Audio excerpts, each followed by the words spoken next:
आप सभी को राम राम। भारत वो देश है जहाँ श्री राम, श्री कृष्ण, चाणक्य, चंद्रगुप्त, शंकराचार्य जी, स्वामी विवेकानंद जी जैसे यूथ आइकन्स हुए थे। भारत वो देश है जिसने सदा से ही इस विश्व को एक दिशा और दशा प्रदान की है। भारत वो देश है जो एक समय में विश्व गुरु कहलाता था। भारत वो देश है जिसे सोने की चिड़िया कहा जाता था। भारत तो वो देश है जहाँ उस समय ज्ञान का प्रकाश था, डेवलपमेंट थी, टेक्नोलॉजी थी, स्किल्स थी, जब दुनिया की बाकी सारी सभ्यताएं अपने शुरुआती दौर से गुजर रही थी। लेकिन क्या सिर्फ भारत के स्वर्णिम इतिहास को बताकर, उसके बारे में सोचकर या उसी का महिमा मंडन करके हम आगे बढ़ सकते हैं? क्या भारत सोने की चिड़िया थी, विश्व गुरु था, ये कहने मात्र से हम आज के परिप्रेक्ष्य में भारत को किसी मुकाम पर पहुंचा सकते हैं? क्या सिर्फ हम ऐसे थे, हम वैसे थे कह देने से आज की दुनिया हमारी गरिमा को समझ पाएगी? नहीं, बिल्कुल भी नहीं। लेकिन शायद हम में से ज्यादातर लोग इस बात को समझ ही नहीं पाते। इतिहास को हमारे यहाँ दो दृष्टिकोणों से देखा जाता है, या तो वामपंथी चश्मे से, जिसके अनुसार भारत फर्स्ट एडी से कुछ 1300 साल पुराना है, जैसे कि मैक्स म्यूलर ने कहा है। उसी चश्मे के अनुसार भारतीयों ने या सनातनियों ने तो कुछ किया ही नहीं है।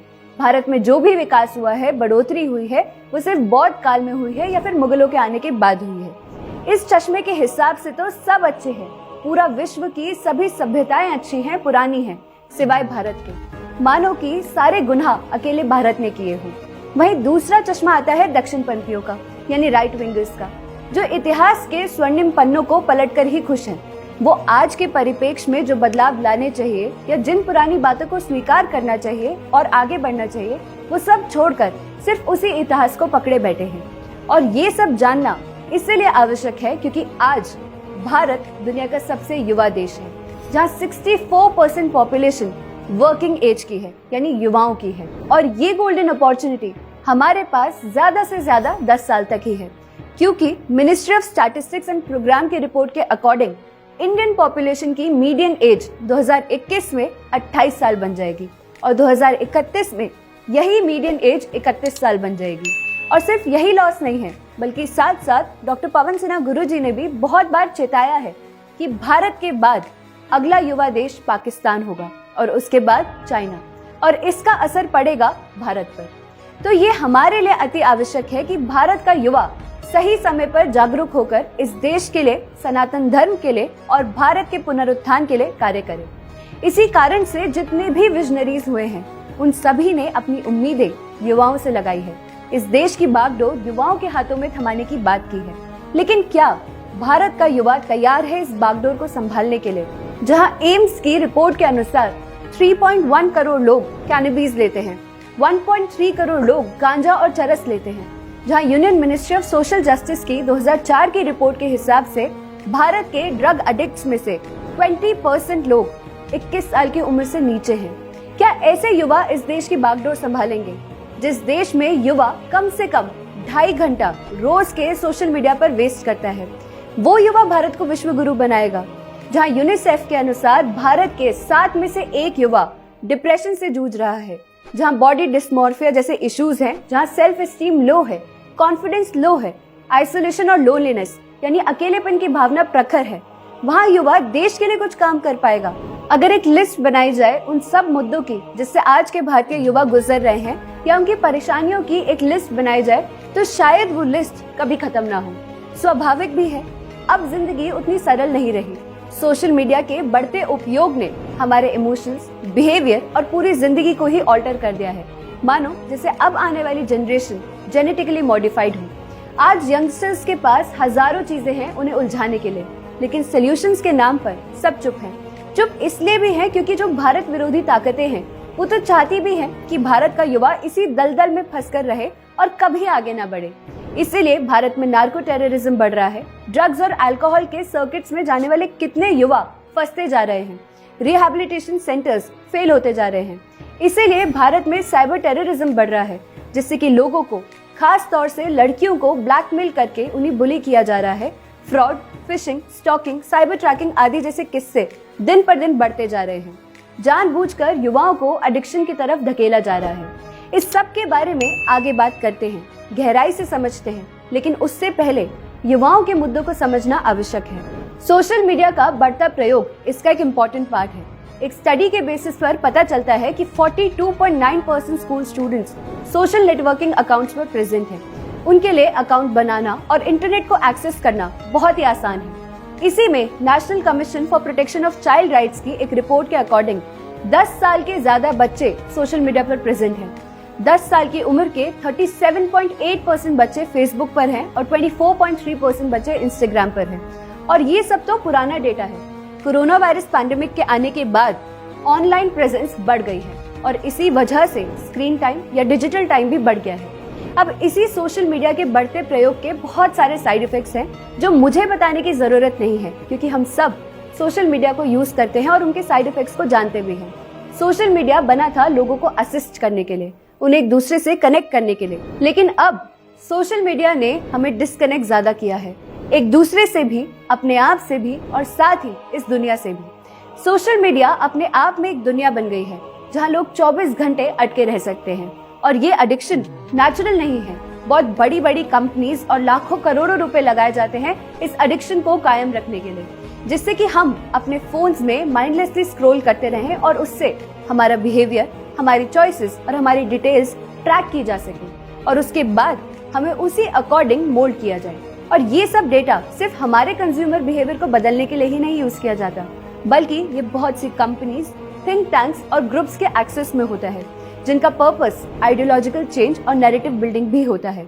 इसीलिए आपने अगर गौर से देखा हो तो बहुत से नैरेटिव सोशल मीडिया पर प्रेवलेंट होते हैं और बहुत प्रोमिनेंटली हमारे स्क्रीन्स पर पॉपअप होते हैं।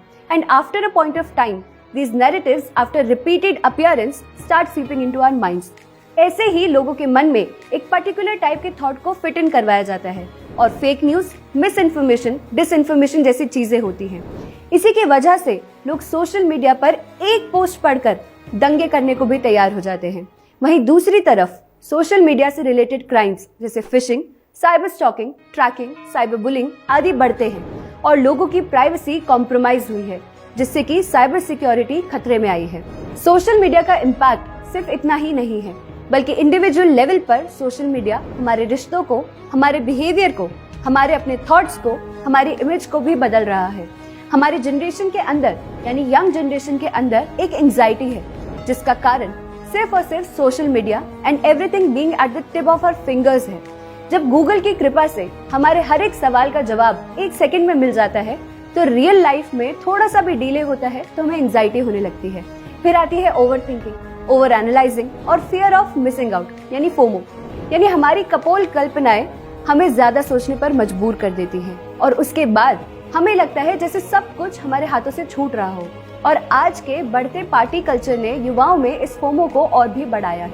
ज्यादातर यंगस्टर्स इस बात से अग्री करते हैं कि इसी सब के कारण उनमें आइसोलेशन और लोनलीनेस यानी अकेलापन बढ़ा है और इस अकेलेपन को सब्स्टिट्यूट करने के लिए वो रिलेशनशिप्स का सहारा लेते हैं, जिनमें से ज्यादातर रिलेशंस टेम्पररी होते हैं और इमोशनल, फिजिकल, मेंटल स्कार्स छोड़कर जाते हैं। इसके अलावा सोशल मीडिया पर केयरफुली पोर्ट्रेड इमेजेस और इमोशंस को देखकर यूथ और स्पेशली टीनेजर्स अपने आप को और अपनी लाइफ्स को कंपेयर करना शुरू कर देते हैं, जिसकी वजह से उनको अपनी लाइफ सोशल मीडिया वर्दी या फिर पिक्चर परफेक्ट नहीं लगती और इसी वजह से उनके अंदर इनसिक्योरिटी बढ़ती जाती है। उन्हें बॉडी डिस्मॉर्फिया, ईटिंग डिसऑर्डर्स जैसे इश्यूज होने लगते हैं, सेल्फ कॉन्फिडेंस और सेल्फ एस्टीम अफेक्ट होने लगती है और इसी का बढ़ता रूप डिप्रेशन की तरह सामने आता है।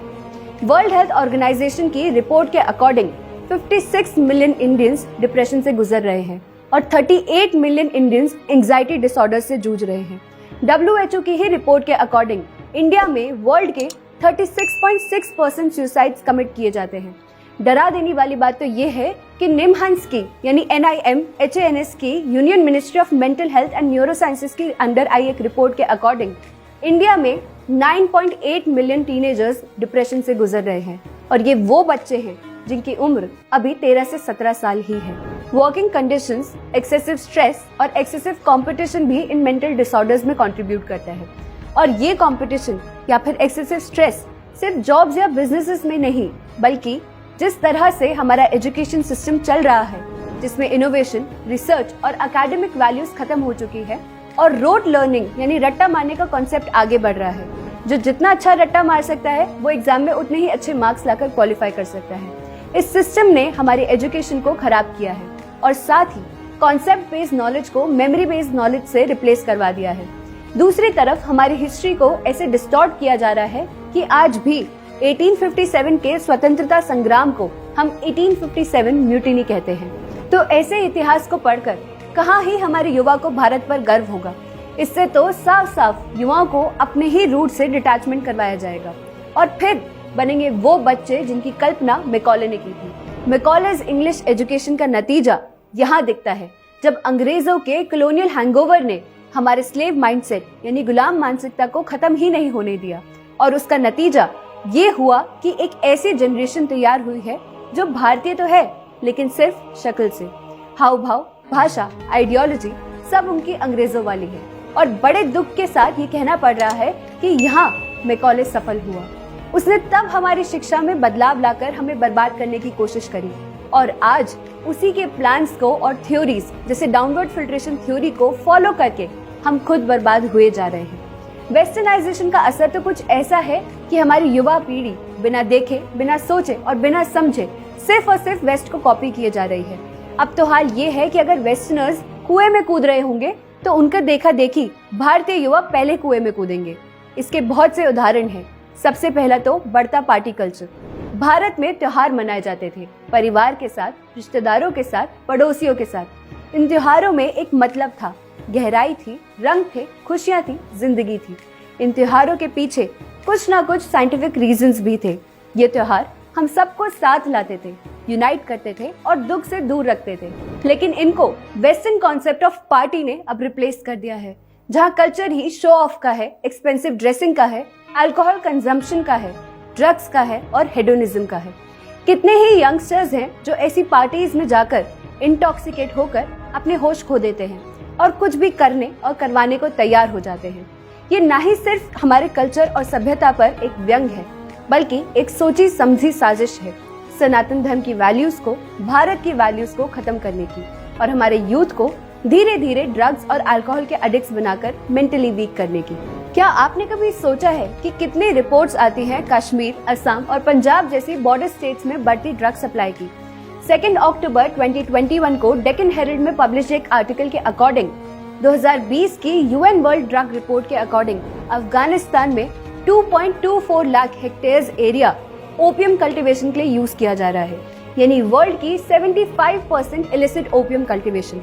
और ये ओपियम पाकिस्तान से होते हुए सीधा भारत आती है। रिपोर्ट्स के अकॉर्डिंग 2017 से हर साल नार्कोटिक केसेस बढ़ते जा रहे हैं। जुलाई 2018 में जम्मू एंड कश्मीर के पुलिस चीफ शेषपाल वैद ने ड्रग्स को बिगर चैलेंज देन टेररिज्म कहा था। उनके बाद आए दिलबाग सिंह ने भी इससे अग्री किया था और कहा था, narcotics is the biggest challenge after terrorism. It keeps alive terrorism by financing it and second, it destroys youth. उन्होंने ये भी कहा था, Pakistan is pushing huge quantities of drugs for terror funding in a planned manner and getting our youths involved in the menace to satisfy its evil intentions. और इसको समझाते हुए उन्होंने ये भी कहा था, Pakistan is repeating the same dirty game that they played in Punjab, first giving arms training and later spoiling the youth with drugs. देखिए, कहाँ हमारा युवा शराब पीने को या ड्रग्स लेने को स्टेटस सिंबल का पार्ट समझते हैं और पीयर प्रेशर या सोशल मीडिया इमेज के चलते इन्हें धड़ाधड़ कंज्यूम करते जाते हैं। वहीं दूसरी तरफ ये सब एक प्लान्ड अटैक है इंडिया पर। हमारे दुश्मन देश तैयार बैठे हैं ज्यादा से ज्यादा ड्रग्स भारत में भेजने को और हमारे युवाओं की मानसिक, शारीरिक सभी शक्तियों को खत्म करने को। यही आजकल का मॉडर्न बैटल है। ये युद्ध क्षेत्र में नहीं लड़ा जाता, बल्कि दुश्मन की धरती में चुपचाप घुसकर किया जाता है। और इसको मेंशन करते हुए बहुत बार डॉक्टर पवन सिन्हा गुरुजी ने पाकिस्तान के जनरल जिया उल हक की बात की है, जिसकी स्ट्रैटेजी थी fighting on the enemies soil. लेकिन जब तक ये सब बातें यंगस्टर्स की प्रायोरिटी में नहीं आएंगी, तब तक हम इन चीजों को सही से एनालाइज नहीं कर पाएंगे। लेकिन अपने sedentary lifestyle, indifferent attitude, rat race competition के आगे ज्यादातर यूथ को इन मैटर्स से कोई लेना देना नहीं है, जिस वजह से जब बात की जाए तो यही सामने आता है कि आजकल के बहुत से यंगस्टर्स के लिए हिंदुइज्म, सनातन धर्म और भारत के मुद्दे इम्पोर्टेंस नहीं रखते। और जब ऐसा होता है तभी तो हम अपने रूट से डिटैच होते हैं। हम भूल जाते हैं कि हमारी सारी प्रॉब्लम्स के सॉल्यूशंस हमारे खुद के पास ही हैं। ऐसे ही थोड़ी ना कॉलोनाइजर्स ने भी सनातन धर्म की पावर को समझा था। इसीलिए तो उन्होंने वही सिस्टम्स डेवलप किए, चाहे वो एजुकेशन हो, चाहे कन्वर्जन हो, चाहे इकोनॉमिक ब्रेकडाउन हो, ताकि हमारे इंडिजिनस सिस्टम्स को खत्म किया जाए। और जैसे ही ये इंडिजिनस सिस्टम्स खत्म हुए, वैसे ही हमारी पावर भी खत्म हुई। स्वामी विवेकानंद जी कहते हैं, the mission of India is to become a spiritual giant, the mission of Indian race is religion. और कॉलोनाइजर्स ये बात समझ गए थे कि इस रिलीजन को, हमारी सॉफ्ट पावर को खत्म करके हमें डिस्ट्रॉय किया जा सकता है। विंसेंट ए. स्मिथ कहता भी है, Indians have no sense of history. लेकिन कॉलोनाइजर्स ने जो किया वो अब तो नहीं है ना, कितने साल हो गए उन्हें गए हुए। लेकिन अगर अब भी हम सफर कर रहे हैं, यानी वो तो चले गए, लेकिन हमारी सोच में वो अभी भी शामिल है, यानी कॉलोनियल हैंगओवर। और इसका काउंटर या इसके सल्यूशन सिर्फ अपने इंडिजिनस कल्चर, अपने सनातन धर्म को वापस लाने से ही मिलेगा। ऐसे ही थोड़ी ना वेस्ट भी इंडियन प्रैक्टिसेस को अडॉप्ट और फेवर कर रहा है।